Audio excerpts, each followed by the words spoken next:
ये कहानी है जंगल में रहने वाले एक ठग की दो बेटियों की, जो जंगल से गुजरने वाले मुसाफिरों को छल कपट से लूटकर उनका कत्ल कर देती। पर फिर एक दिन एक ऐसा मुसाफिर आया जिससे उन सब की जिंदगी बदल गई। एक गुस्सैल राजा ने अपने पुत्र के किसी दोष के कारण उसे देश निकाला दे दिया। राजकुमार ने दुखी मन से अपने गुजारे के लिए 4 लाल और कुछ स्वर्ण भी अपने साथ ले लिए और भरे हृदय से अपने पिता का महल छोड़ दिया। चलते चलते वो जब शहर से कुछ दूर पहुंचा तो उसे एक साधु का आश्रम दिखाई दिया। राजकुमार उस साधु को दंडवत प्रणाम करके एक तरफ बैठ गया। जब साधु ने उसकी मायूस शक्ल और देह पर कीमती वस्त्र देखे तो साधु ने उससे पूछा, बच्चा तुम कौन हो और यहाँ कैसे आए? राजकुमार बोला, महाराज मैं राजा चंद्रगुप्त का पुत्र महेंद्रगुप्त हूँ। मुझे मेरे पिता ने देश निकाला दे दिया है, इसीलिए मैं परदेश जा रहा हूँ। रास्ते में आपका आश्रम दिखाई दिया तो मेरे मन में आया कि आपके भी दर्शन करता चलूं। साधु ने महेंद्रगुप्त की बात सुनकर कहा, वत्स तुम नेक इंसान हो और परदेश जा रहे हो, इसलिए मैं तुम्हें 4 बातें बताता हूँ। तुम उन बातों पर अमल करना। परदेश में ये बातें तुम्हारे अवश्य ही काम आएंगी।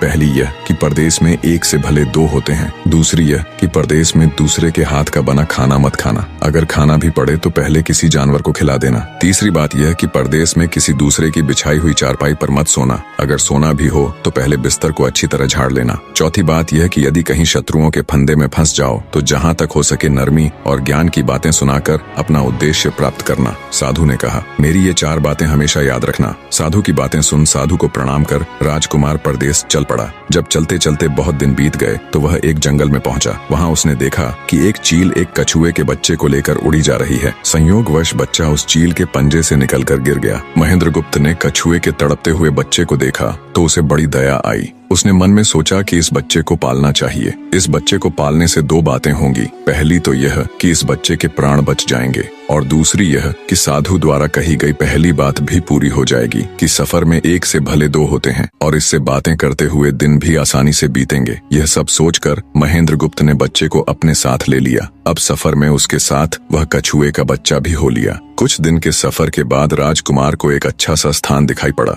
उस स्थान पर पहुंचकर उसने कुछ खाया पिया और फिर कछुए के बच्चे से बोला, तुम यहाँ बैठे रहना, मैं जरा थोड़ी देर सो लूं। यह कहकर महेंद्रगुप्त एक पेड़ के नीचे सो गया। उसी पेड़ के ऊपर एक सांप और एक कौवा रहते थे। उन दोनों का यह दस्तूर था कि जब कोई मुसाफिर उस पेड़ के नीचे ठहरता तो सांप उसे डस लेता और कौवा उसकी आंखें निकाल लेता। नाग ने जब सोते हुए मुसाफिर को देखा तो पेड़ के नीचे उतरा और राजकुमार को डस लिया। सांप के डसते ही तुरंत राजकुमार के प्राण पखेरु उड़ गए। कुछ देर में जब कछुए की नजर महेंद्रगुप्त पर पड़ी तो वह उसे मरा देखकर बहुत घबराया और महेंद्रगुप्त के ऊपर बैठकर रोने लगा। तभी कौवा भी पेड़ से नीचे उतरा और ज्यों ही उसने महेंद्रगुप्त की आंखें निकालनी चाही त्यों ही कछुए ने झपटकर कौवे की गर्दन को मुंह से पकड़ लिया। कौवे ने बहुत जोर लगाया मगर कछुए ने उसे नहीं छोड़ा। तब कौवे ने सांप को पुकारा। कौवे की आवाज सुनकर सांप आ गया। उसने बड़े जोर से कछुए की पीठ पर डंक मारा परंतु कछुए ने अपना मुंह भीतर कर लिया। सांप ने कई बार कछुए की पीठ पर डंक मारा किंतु हर बार कछुआ अपना मुंह अंदर कर लेता।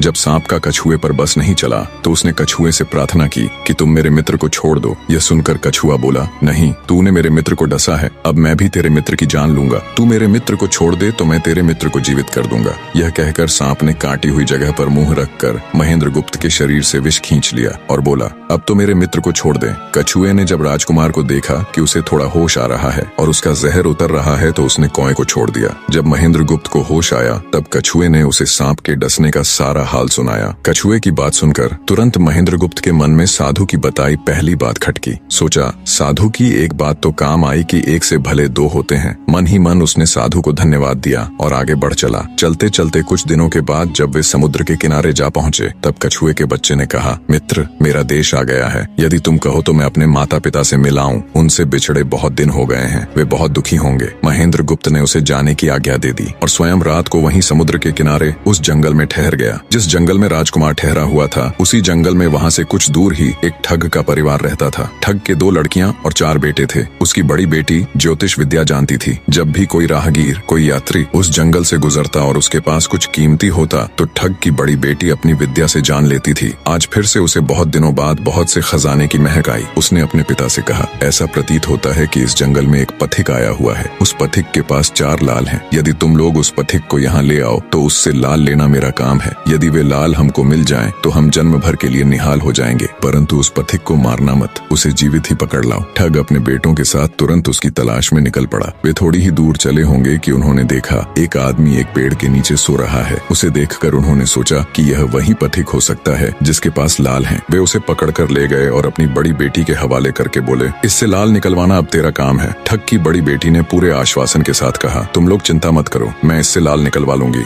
ठग की छोटी बेटी ने जब महेंद्रगुप्त को देखा तो वह दिलोजान से उस पर मोहित हो गई। पहली ही नजर में वो अपना दिल उस नौजवान राजकुमार को दे बैठी। भाइयों के डर से कुछ कह तो न सकी, लेकिन मन ही मन उसको बचाने की युक्ति सोचने लगी। कुछ देर बाद ठग की बड़ी बेटी ने खाना बनाया और उसमें जहर मिला दिया। वही खाना उसने महेंद्रगुप्त को परोस दिया। जब थाली महेंद्रगुप्त के सामने आई तो उसने खाने के लिए निवाला तोड़ जैसे ही उसे खाने को हुआ, तभी उसे साधु की कही गई दूसरी बात याद आई। उसने थाली में से थोड़ा सा भोजन निकालकर कुत्ते के सामने डाल दिया। जैसे ही उस खाने को कुत्ते ने खाया वो तुरंत मर गया। यह देखकर महेंद्रगुप्त ने भोजन नहीं किया। उसने अपने मन में सोचा कि साधु की दूसरी बात भी काम आई। अपनी इस चाल को असफल होते देखकर ठग की बड़ी बेटी को गुस्सा तो बहुत आया, पर वो अपने गुस्से को अंदर ही अंदर पी गई। उसने महेंद्रगुप्त के सोने के लिए पलंग तैयार करवाया और उससे कहा, जाओ पथिक, ऊपर के कमरे में तुम्हारे लिए पलंग तैयार करवा दिया है, अब तुम आराम करो। कई दिनों की सफर की यात्रा के कारण थका हुआ राजकुमार जब ऊपर आया तो उसे बढ़िया धुली हुई चादर पलंग पर बिछी हुई दिखाई दी। सोचा जो हुआ सो हुआ, कई दिनों के बाद चैन की नींद तो सोने को मिलेगी। वो जैसी ही पलंग पर बैठने को हुआ तो उसे साधु की तीसरी बात याद आई कि परदेश में हमेशा बिस्तर को झाड़कर सोना। जैसे ही उसने बिस्तर को झाड़ा तो उसके होश उड़ गए। वो बिस्तर एक कच्चे सूत से तैयार किया गया था जिसके नीचे आग का कुआं था। महेंद्रगुप्त ने देखा कुएं के अंदर बड़े बड़े आग के अंगार धधक रहे हैं। सोचा साधु की तीसरी बात भी काम आई। उसने एक बार फिर मन ही मन साधु का धन्यवाद किया और पास पड़ी एक टूटी हुई चारपाई पर लेट गया। थोड़ी देर पहले जो राजकुमार चैन की नींद लेने की सोच रहा था,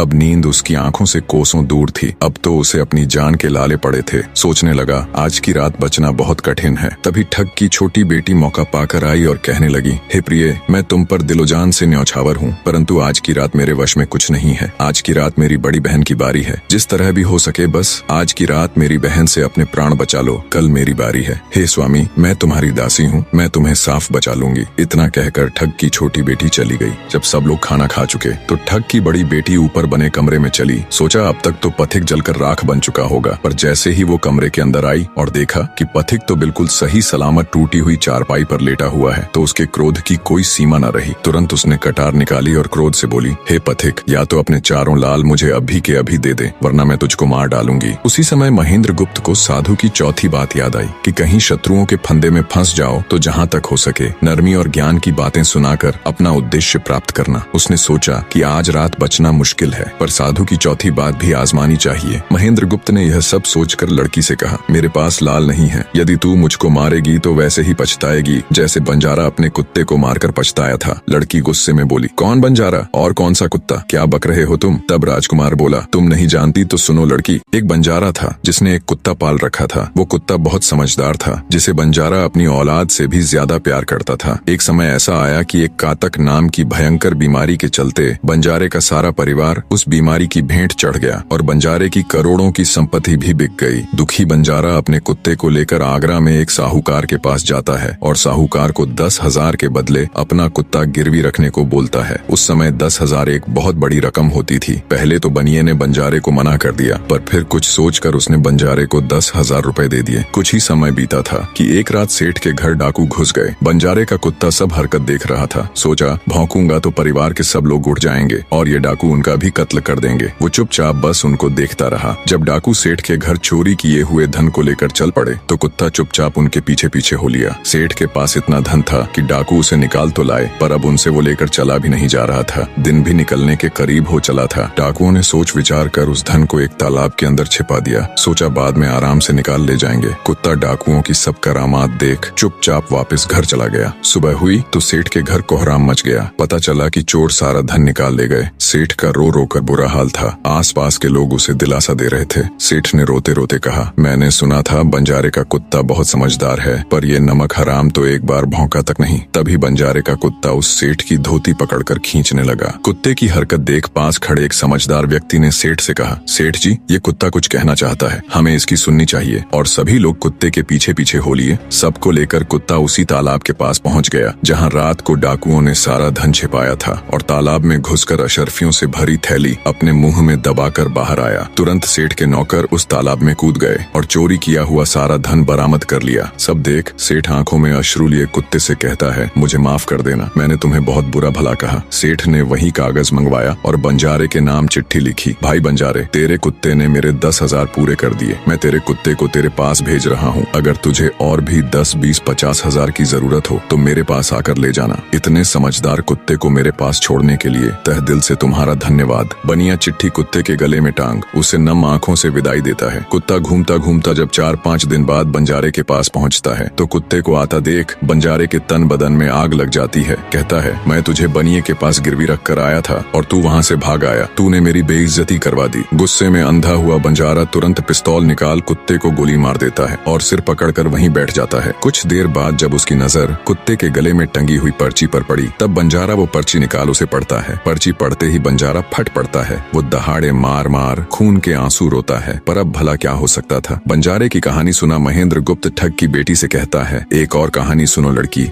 एक राजा के पास एक बहुत समझदार पढ़ाया हुआ तोता था। वह बड़ा चतुर था। एक दिन राजा तोते को अपने साथ गंगा स्नान को ले गया और उसको घाट पर बैठाकर स्वयं स्नान करने लगा। तभी तोते की नजर अमर फल पर पड़ी जो पास ही नदी में बहता हुआ आगे बढ़ा जा रहा था। वह उसको नदी से बाहर निकाल लाया और राजा के आने पर उसको वह अमर फल देता हुआ बोला, महाराज, यह अमर फल है, इसे खा लीजिए। राजा ने कहा, मैं अकेला अमर फल खाकर क्या करूंगा, अपने बाग में लगा दूंगा। जब इसमें फल लगेंगे तब सब कुटुंबियों को खिलाकर अमर कर दूंगा। गंगा स्नान से लौटकर राजा ने वह फल माली को देकर कहा, इस फल को बाग में लगा दो। थोड़े ही दिनों में पेड़ फल फूल गया, उसमें फल लगने लगे। एक दिन एक फल पककर पेड़ से गिरा तो उसे सांप ने सूंघ लिया जिससे वह जहरीला हो गया। अनजान माली वह अमर फल लेकर राजा के पास आया। राजा फल को देखकर बहुत खुश हुआ और कुछ सोचकर वो फल पहले कुत्ते को खाने को दिया। क्योंकि राजा बड़ा नीतिवादी और विचारवान था, वह जानता था कि बिना सोचे समझे किसी भी वस्तु को खाना ठीक नहीं होता। राजा ने ज्यों ही वह फल कुत्ते को खिलाया, कुत्ता मर गया। यह देखकर राजा ने क्रोधित होकर अपने तोते से कहा, बेईमान तोते, तू हमें जहर देकर मारना चाहता था। ये कहकर राजा ने क्रोध में आकर तोते को मार डाला और माली से कहा, इस पेड़ के चारों ओर घेरा डाल दो जिससे कोई इसका फल न खा सके। एक दिन उसी शहर में एक सास बहू में भीषण लड़ाई हुई। बुढ़िया घर से निकलकर कहने लगी, आज मैं राजा के बाग में जाकर जहर वाला फल खा लूंगी। ये कहकर वह बाग में आई और जैसे ही उसने फल तोड़कर खाया तो वह 16 वर्ष की युवती बन गई। जब राजा को यह समाचार मिला तो उसे सारा माजरा समझते देर न लगी। राजा को बड़ा दुख हुआ। वह कहने लगा,